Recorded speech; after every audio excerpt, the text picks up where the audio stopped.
The wait is ended. It took until today, 1 week exactly, for the Dems and rhinos to overreach and to misjudge how much President Trump would put up with in the name of bipartisan bargaining. Rhino Republican Senator Jeff Flake also lived up to his name today when he and his colleague Bob Menendez declared that a group made up of these 6 senators, open borders and amnesty enthusiasts, all had come to terms on a DACA deal. We have an agreement that we're, the bipartisan group I'm talking about, the 6 of us working, that we're shopping among our colleagues now.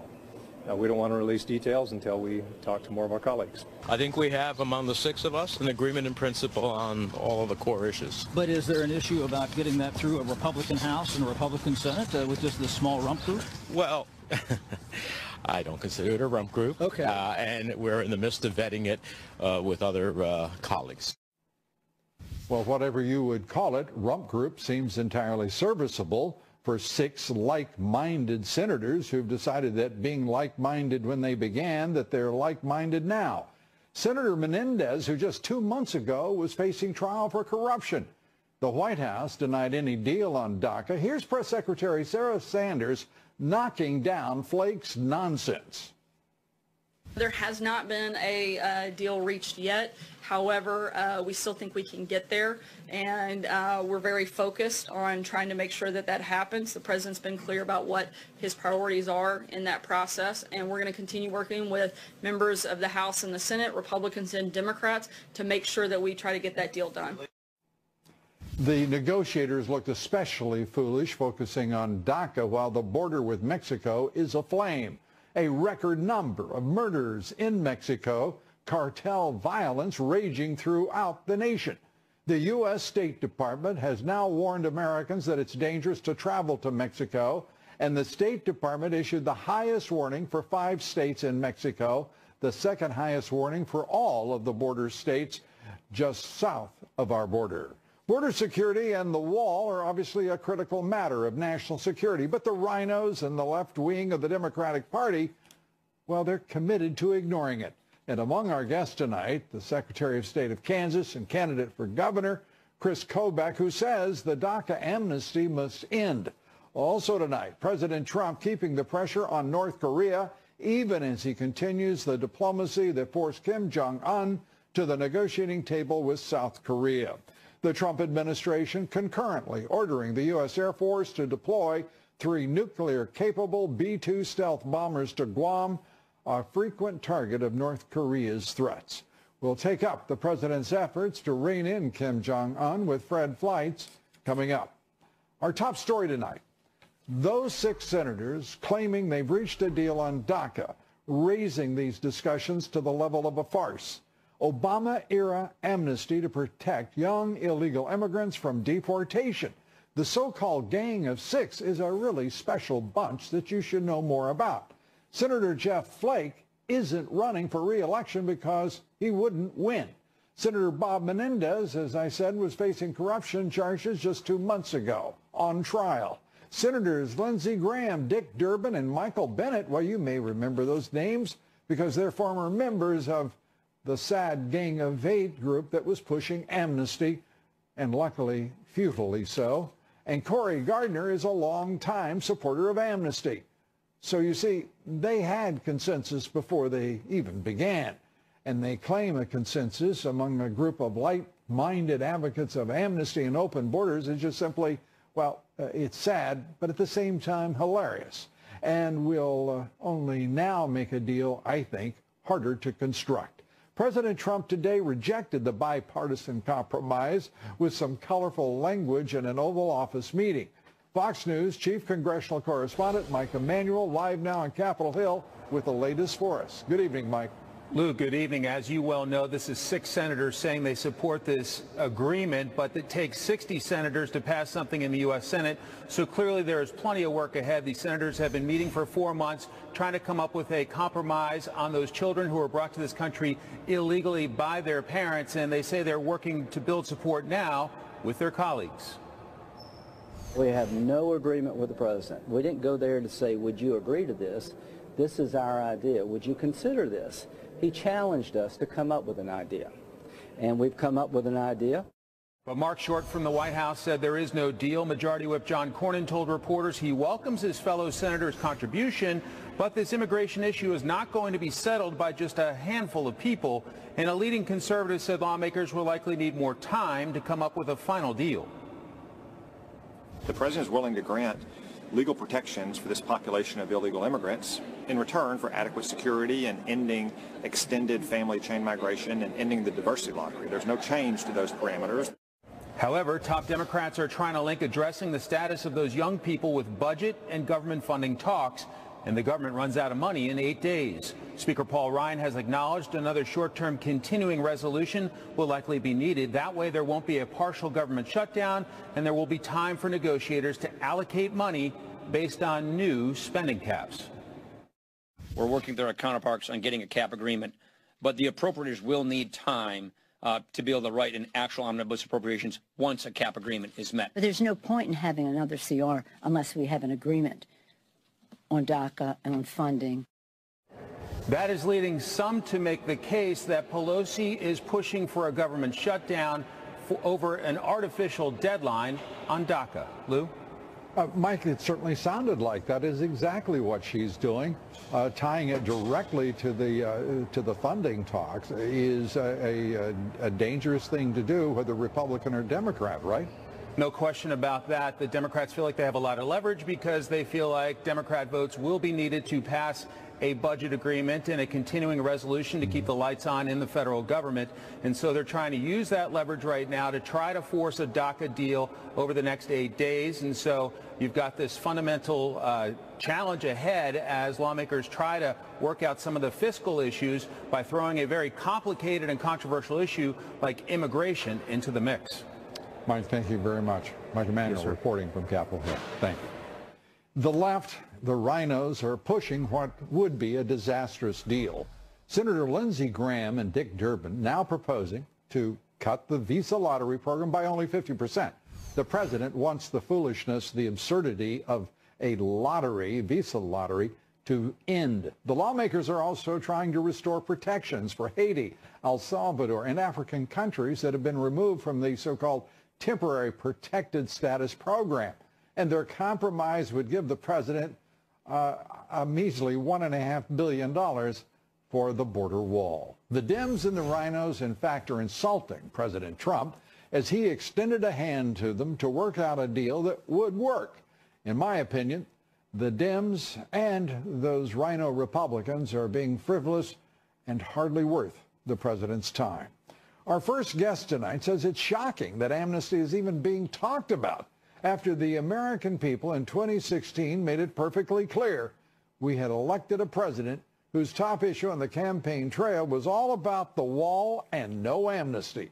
Joining us tonight, Chris Kobach, Kansas Secretary of State, candidate for governor of the great state of Kansas, and a nationally recognized litigator representing citizens, cities, states in cases involving illegal immigration. Chris, it's good to see you, and the very idea that this would be the response from 6 senators, and you know them all, I mean, this is farcical. It's insulting. It's such an absurd response to a serious offer to negotiate from this president. It's outrageous, Lou, and I agree with all that you've said. I mean, look, the president said back in the campaign that he was against any amnesty.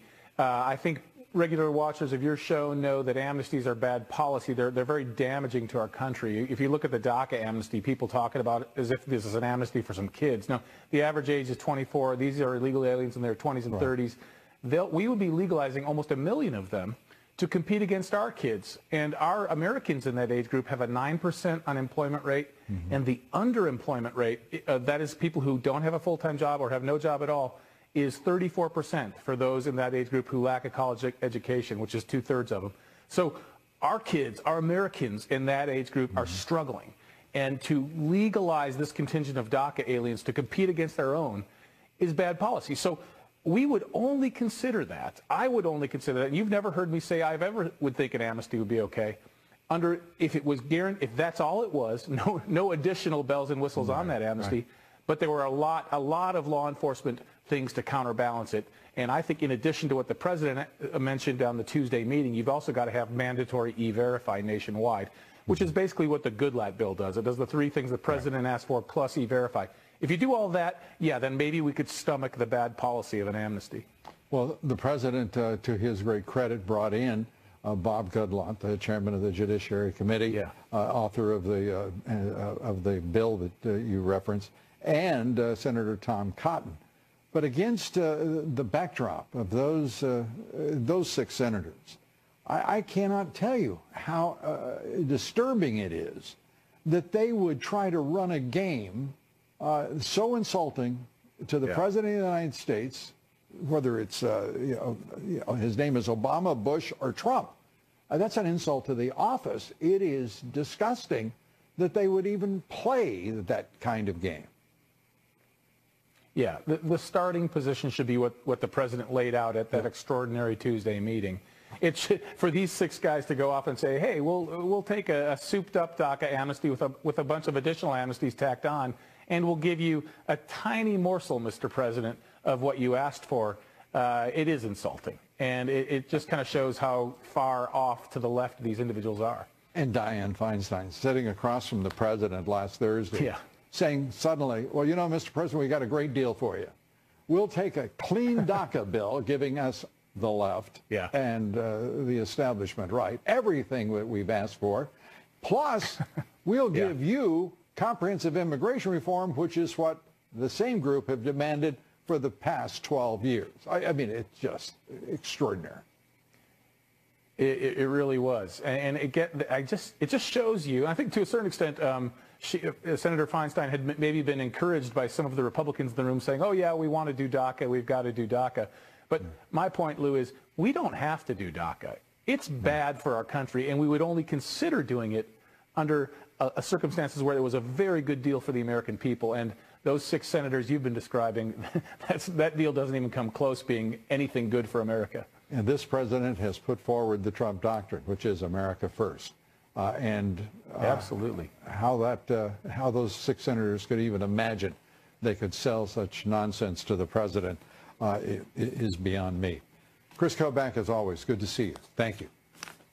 Great to see you, Lou. We're coming right back. Much more straight ahead. Stay with us. Walmart is boosting its minimum wage and handing out bonuses. And who made that possible? President Trump. Walmart is the latest company to make such an announcement, directly result of the Tax Cuts Act, and they join over 130 other companies across the nation who have already given such relief. We take up the soaring economy under this president with Ed Rollins. And 2 days after rivers of mud wreaked havoc on Southern California, rescuers are still searching for survivors. We'll have a full update on the devastating toll of the deadly mudslides here next. Stay with us. The Trump administration today announced it will now open the door for states to impose work requirements for recipients of Medicaid. Medicaid enrollment for the runaway welfare program has soared to 75 million people. Almost 1 out of every 5 Americans is on Medicaid. Medicaid is spending 30% of all state budgets. The number of working-age, able-bodied adults on the program has now quadrupled since 2000, 28 million people. And the fiscal cost of illegal immigration not doing much better, crushing taxpayers as well. Each year, shelling out approximately $135 billion to cover the costs incurred as a result of illegal immigration, amounting to a tax burden of approximately $8,000 for each illegal immigrant.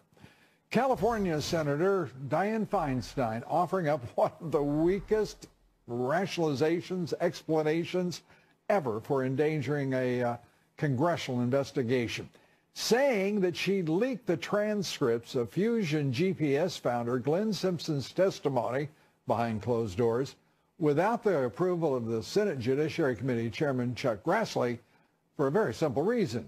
She wasn't feeling well. The one regret I have is that I should have spoken with Senator Grassley before. And I don't make an excuse, but I've had a bad cold, and maybe that slowed down my mental facilities a little bit. Joining us tonight, former Reagan political director, Fox business contributor, Ed Rollins. Ed, great to have you with us. Let's turn to Dianne Feinstein. I've got to tell you, after looking at the transcript, I'm glad she did it, to be honest. I think entirely too much of all of this investigation into the nonsense has been behind closed doors. The American people need to demand that every chairman turn over whatever the heck they've got.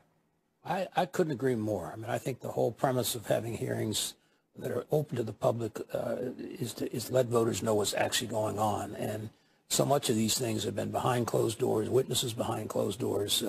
You know, once in a great while, there's some confidential information that you don't want to have disclosed, but not the general premise of all these hearings. Dianne Feinstein is going to see her cold and her inability to pass on and ask the permission of the chairman in advertising this year when she runs again for re-election. I can guarantee you that. It's about the weakest excuse I've ever seen.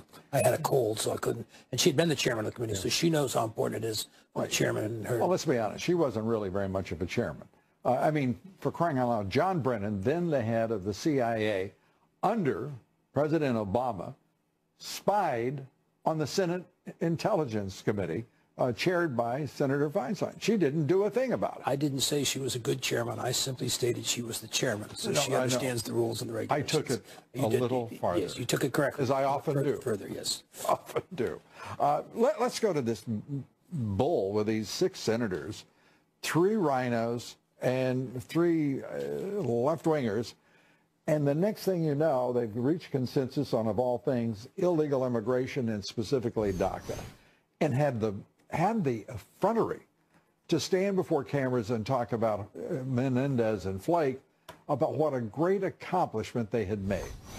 Well, for the 2 of them to agree, I'm sure that's great. You just need 60 more, or at least 58 more members to go along with them, which I don't see that happening. Yeah, I think to a certain extent, this whole gang of 8, gang of 6, whatever, we need to get back to let committees run their committees. Chairmen need to run the committees. They need to basically come up with a comprehensive bill. You don't like the word comprehensive, but the comprehensive to me means security and immigration reform. Well, let's talk about comprehensive, because comprehensive, it's also important to talk about the sequence of whatever is in that comprehensive. Security first. Where in the, I mean, the president is not saying build the wall first. He's saying give us the funding for it. Their first installment on that came back at another $1.5 billion. The only problem with all those things, a lot of promises get made, and especially when you're dealing with money. And they're lying through their teeth. And it never happens. You know, I mean, I've watched this immigration battle before, in which a lot of money was allocated, never got spent. And I think to a certain extent, we need the guarantee that this border is going to be secure, more secure than it is today. And I think the president and his people have done an extremely effective job of reducing the numbers of illegals coming across. By the way, that has reversed itself. We are now seeing those levels back to Obama-era numbers. And at the same time, Mexico, which is the source of most of the methamphetamines, marijuana, cocaine, and heroin that enter this country.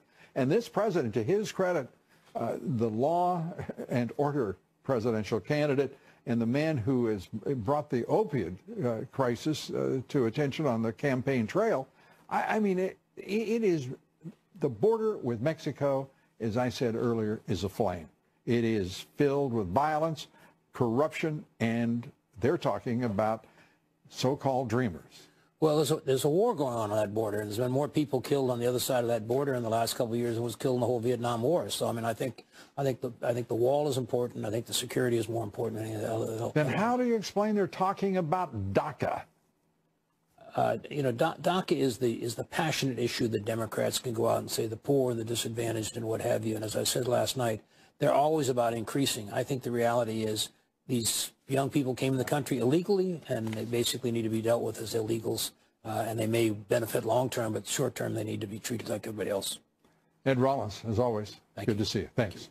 Be sure to vote in our poll tonight. The question is, do you believe it's time for Paul Ryan and Mitch McConnell to pivot to border security after the State Department issues a travel warning for Mexico because of runaway violence, murder, and the cartels. Cast your vote on Twitter at Lou Dobbs.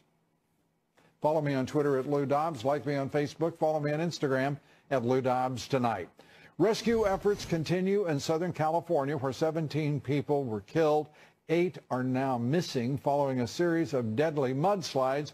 A driver in Burbank was caught on video driving for his life, trying to outrun that rushing river of mud and debris running down a local street. On Wall Street, stocks closed at record highs. The Dow surging 206 points to a new record. The S&P also at a new record, up 19. The Nasdaq up 58 points. All 3 indexes at record highs. Volume on the big board today picking up to 3.6 billion shares. Walmart, the country's biggest employer, raising its minimum wage and giving employees bonuses, all because of the Trump tax overhaul. Walmart, one of more than 130 companies giving bonuses or increased benefits since the tax reform bill passed. And a reminder to listen to my reports 3 times a day, coast to coast on the Salem Radio Network. Up next, President Trump prays for transparency and openness. Congress, however, isn't following his lead. No. They're getting too cute by half, as they say. I'll take it up next to my commentary. We'll be right back.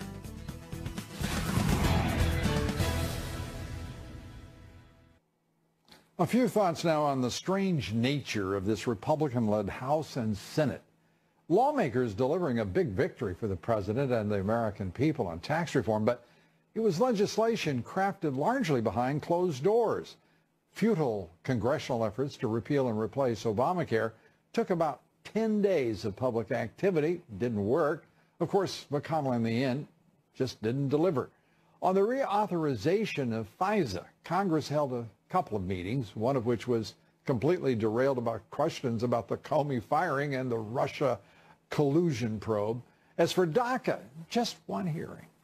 And believe me, not a single lawmaker from either party was listening to anyone but the lobbyists and their donors. Compare that to the president's bipartisan meeting at the White House on immigration, border security, and DACA a week ago. A meeting that lasted 55 minutes and unfolded on camera. The president debating and negotiating live with lawmakers that American viewers watched on television. It was a great hour. Unprecedented, really. The president center stage, driving the discussion and debate. Talk about open and transparent. Talk about America the way it's supposed to operate. This was President Trump at his best. In the open, forthright, straightforward, in my opinion.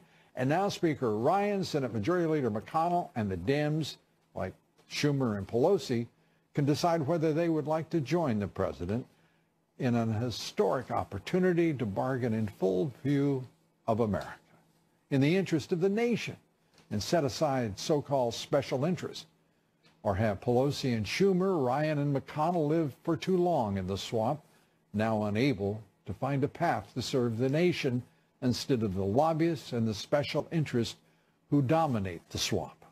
President Trump is making it less difficult for them. To them, I would say, just follow Mr. Trump. In that way lies success. Our quotation of the evening, this one from John Adams, who said this: "There is danger from all men. The only maxim of a free government ought to be to trust no man living with power to endanger the public liberty." We're coming right back. The House of Representatives has voted to renew a foreign surveillance program despite privacy concerns by the commander-in-chief. The president doesn't feel that we should have to choose between protecting American citizens and protecting their civil liberties. He wants to do both. But what's the bigger threat? Big government or big technology? We take that up with Greg Jarrett here tonight. And this extreme sports junkie conquering mountain paths no bike has ever been on before. We'll show you the stunning performance from the French Alps here next. Stay with us. We're coming right back. The House today voting to renew the government's foreign citizen surveillance program. It's known as Section 702 of the FISA bill. Critics say big government can't be trusted, but you don't hear much about big technology's astronomical expansion and contraction of American rights. Facebook is now planning to launch a home video chat device that would rival Amazon's Echo and Google Home. And Congress doesn't get a vote on how it works or whether a smartphone, smart TV, a smart appliance, or a dumb one that is part of the Internet of Things gets converted into a surveillance device, a device surveilling you and me. Well, joining us now to take up all that is going on in the nation's capital, Fox News legal analyst Greg Jarrett. Good to see you. Good to see you. Let's start with FISA. Big victory for the renewal, despite what we see as a trampling, obvious trampling, of citizen rights. You can always count on the government, and especially the FBI and the Department of Justice, to break the rules and abuse their rights and Americans' rights. Look, it's a necessary evil. I was afraid that would be the second thing you said. It's a necessary evil to spy on radical Islamic terrorists. Right. The problem is that people at the FBI and the DOJ and elsewhere in the intelligence community abuse it, and they start spying on Americans, and they start unmasking names illegally, and they get away with it because they're very secretive about it. And Jeff Sessions and his Department of Justice are feckless and do nothing about it. Yeah. And we do nothing about it, and we allow our elected officials to do nothing about it. I don't want to harp on this, but the reality is it's why we are watching Congress and the Senate slow roll the collusion, the Russia collusion investigations. It's why they are behind closed doors, no other reason, rather than letting the American public see what's going on and what they did. I am absolutely convinced of that. Oh, I think you're absolutely right. What they should do is fast roll the collusion that took place between Democrats, especially Hillary Clinton, and the Russians in paying for the dossier. Oh, we can't get a special counsel of Hillary Clinton because there's evidence of a number of crimes. Because that would make sense. It would be intelligent and logical. So, and the government is never those and a things. bad precedent. Yes. Oh, my God. Let's turn to Trump and Mueller. Some controversy about whether he will or he won't meet with Mueller in an interview. Your thoughts? Well, as a lawyer, you know, you always tell your client, never talk to anybody but me, the lawyer. Trump did say that he had nothing to hide. He said this several months ago, and he'd be happy to give a full statement to Mueller. Right. But if I were to advise him, if I were his lawyer, I'd say, keep your mouth shut and just talk to me. You'll end up like Bill Clinton, who was forced to talk by the independent counsel pursuant to a grand jury subpoena. And he did so, and he got himself in a world of trouble for lying, which ended up in an impeachment. No, you're exactly right, I think in both history and law in your counsel. But the other thing is, there was evidence of a crime in the case of Bill Clinton. Oh, yeah. There is no evidence of any crime, as you well know, in this instance. And for him to sit down with the special counsel, to me, just sort of rankles. And I'm being obviously visceral, not legal in this. I just can't imagine sitting down with a special counsel when you've done not a damn thing wrong, or nor have you any evidence, or does he have any evidence, Mueller, of a crime? There's no evidence of Trump-Russian collusion, but what you would worry about, I would worry about as a lawyer, is an obstruction entrapment by Mueller during the course of such an interview. Began asking him, well, why did you really ask the FBI Director James Comey about going easy on Flynn? What did you really mean when you sat down with Lester Holt and began talking about the firing of James Comey? Was it for a reason other than your constitutional duty of doing so? Were you trying to obstruct an investigation? I mean, it's not obstruction to do what the president did in firing Comey. You're saying this just to make sure that we all agree with your position in counseling the president, aren't you? I mean, it's horrifying to think about what could happen there. Yeah, he could fall into a trap, and Mueller is devious enough, especially Andrew Weissman, who is his top prosecutor, is untrustworthy. He is abusive. He weaponizes the law and tries to gain convictions in the absence of evidence and the law, and that's the guy I don't trust the most. Greg Jarrett, we trust you. Thanks so much. Great to see you. Appreciate it. Please roll the video now and watch as this mountain biker rides up the French Alps before he picks up his bike and then climbs to the top. Of course you would. He then ends the adventure with a breathtaking, heart-stopping bike ride, oh yes, down the mountain. Now this just isn't right. in any way, shape, fashion. This makes me feel somewhat cowardly, and I don't like that kind of video. But so much of our video does exactly that. Up next, the military deploying bombers near North Korea as President Trump offers some new words for Kim Jong-un. Fred Fleitz joins us to take up the tensions with North Korea and how it may be that we salve those tensions. We'll be right back.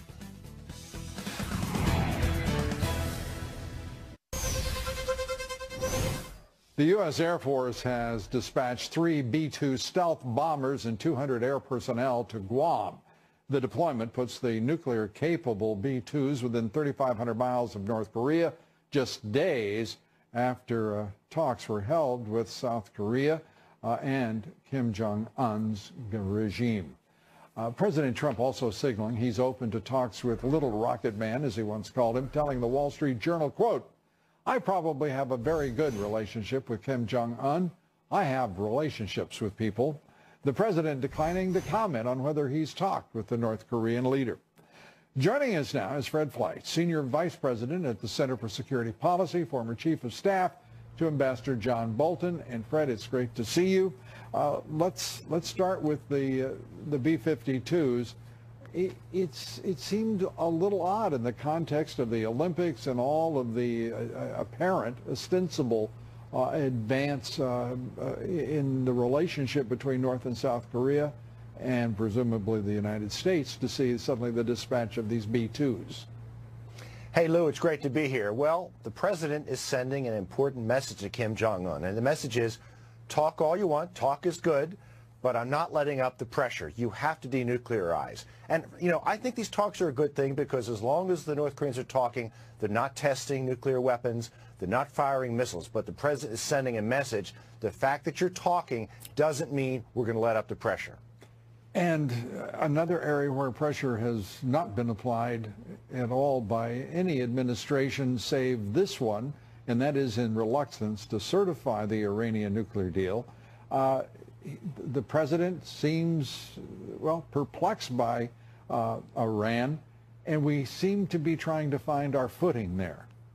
Well, Lou, this is an important point for the Trump presidency. The president has shown tremendous leadership and moral clarity on the protests, and he has to honor the protesters by killing this fraudulent deal. It can't be fixed, Lou. I've covered the Iran nuclear program for 20 years. I've written a book on this issue. Right. The only way out is John Bolton's plan to kill the deal. These minor changes being discussed on the Hill, they're simply going to extend this fraud. President Trump, honor the protesters. Please kill this deal.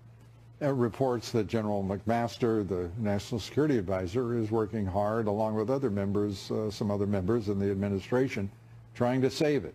There's obviously some tension there within the administration, or perhaps just simply a difference of view. It doesn't have to be anything beyond that about how to proceed. Well, you know, there's two people the president can listen to. There's McMaster and Tillerson.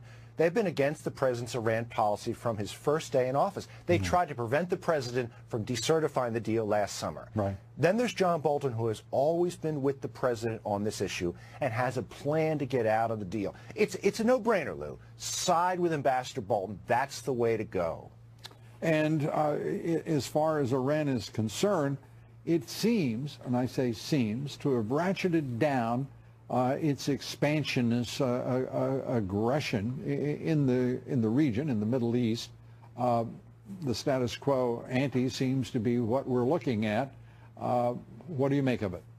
You know, this is a fraudulent deal. It doesn't appreciably stop Iran's pursuit of nuclear weapons, but we also know that Iran has spent billions of dollars it got from this deal in sanctions relief on terrorism, on the military, on sending troops into Syria, on sending missiles to the Houthi rebels in Yemen that they've used to attack Saudi Arabia with. Meanwhile, the Iranian people are suffering. They can't get enough to eat. Some are selling their kidneys, Lou, to raise funds. That's why it's obscene to continue this deal that's giving the mullahs money that they're using to sponsor terrorism and harm their own people. Fred Fleitz, as always, we appreciate your insight. Thanks for being with us. Good to see you. Up next, Open border Dems and rhinos ignoring national security threats as they call for DACA amnesty. I'll take it all up with Gina Loudon and Mark Simone right after the break. Stay with us. What's going on with these people?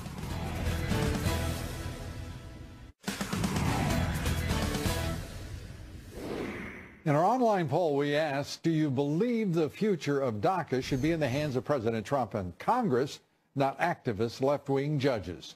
97% of you say yes. Well, the State Department issuing strict do not travel advisories for American citizens thinking of going to Mexico, putting out that warning because of the high crime rates, the violent cartel activity.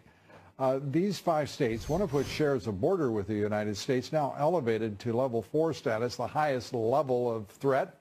Wars between rival drug cartels making many of these areas just simply battlefields in which kidnappings, carjackings, and murder are all just part of life in Mexico, and it's remarkable, utterly ignored in Washington. Joining me now, Gina Loudon. She's political analyst, member of President Trump's Media Advisory Board. Great to see you, Gina. And radio talk show host. Good to be with you, Lou. For New York's WOR, Mark Simone. Good to see you. Good to be here. Gina, let's start with everybody's talking about DACA right now, it seems, in Washington, while Mexico is a narco state in the grip of the deadliest violence in its history. It really is, Lou, and I can speak very personally to this because I just moved to Florida from San Diego, California, where I could literally see the Tijuana Mountains behind me. And so I've spent a lot of time in Mexico, and I can tell you it has gotten progressively more dangerous. The government there is very corrupt, and the people know it, and those dangers bleed across the border and cost American lives. And that's why this border wall is so important. Well, you know, the president has, throughout the campaign, throughout his first year in office, has focused on the cartels. He's the only president in American history to actually say he's going to stop the cartels. But coming across that border, Mark, are the largest number, the majority of methamphetamines, marijuana, cocaine, heroin that enter this country. Not to mention terrorism, weapons. What is the point of inspecting all the cargo at a port if the border is wide open? Right. Now, some people get a little wobbly on the president, say maybe he's not going to really build this wall. He's a builder at heart, and if you know him, that's been the most important thing, those buildings, those monuments. He also keeps his promises. He keeps his promises, and this is a chance to build one of the great landmarks of America that will be there forever, and he knows that. He'll build that wall. Well, that and DACA itself, we watched 6 senators, Gina, three left-wing Dems and 3 rhino Republicans come together and ballyhoo the fact that 6 of them had come to a consensus on open borders and amnesty, which, of course, has been their view throughout. It has been their view throughout, Lou, and you spell it out so well. They've muddied the issue so much. You know, there is a difference between immigration and illegal immigration, but the waters they're muddying now, the way they're trying to confuse the public, is by not making any distinction between DACA and the Dreamers. There's a big distinction. DACA involves about 700,000 people, right? Those are people we know who are deferred, who came here as children. They're adults now, but they came here as children. And Dreamers is anyone who dreams, yes, and registered, very important distinction. Dreamers is anyone who dreams of getting free stuff from taxpayers in America. That could involve tens of millions of people, Lou. This is not the same thing as DACA, and we need to make sure and make those distinctions. The president's absolutely right on this. We got to stop using the word dreamer. A dreamer is somebody still in their country, waiting in line, trying to get here. Right. Somebody that's already here illegally is not a dreamer. They've gotten here. Yeah, and the idea that that this Senate, this Congress can make a deal with the president. He has extended a hand to make that possible. He's willing to bargain. He's willing to negotiate. And yet what he gets met with immediately is from Senator Dianne Feinstein, Mark, an offer to have a clean DACA, and we'll take up border security and all of that later. Precisely what every president has run into since 1986. Well, listen, she's a nice woman, IQ maybe 90, 95, not the brightest woman around. But she's trying. means, well, she's got a cold. That is the darndest excuse I've ever heard for leaking, documents. But he's got a lot of Lyndon Johnson in him. He's a deal maker. Let's make everybody happy in the end. You know, I said earlier in the show, to me, he was at his best sitting there with all of those folks in the cabinet room that he had brought in to talk about DACA, Gina. And he was in the center ring of the circus that unfolded before cameras, talking issues, negotiating. We haven't seen that of our Congress or our Senate, which is too bad. Yeah, that's because he has never been afraid of being completely transparent because he has nothing to hide, unlike the swamp that has everything to hide, complete with Dianne Feinstein putting an exclamation point on the swamp's willingness to hide everything by using the excuse of having a cold to release documents. I want to know what happens if Dianne Feinstein gets the flu. But you contrast the president and his open policy and letting the cameras in with Congress today and this meeting of these six just going ahead and deciding they're going to decide everything behind the scenes, and we don't even know what's in it yet. Oh, if she gets bronchitis, nuclear codes will get released. Well, exactly. Let's hope that that isn't the case. Exactly. Mark, thanks so much. Mark Simone, Gina Loudon, thank you both. Appreciate it. Good to see you. That's it for us tonight, and we thank you for being with us. Tomorrow night, Steve Forbes, Pastor Robert Jeffress.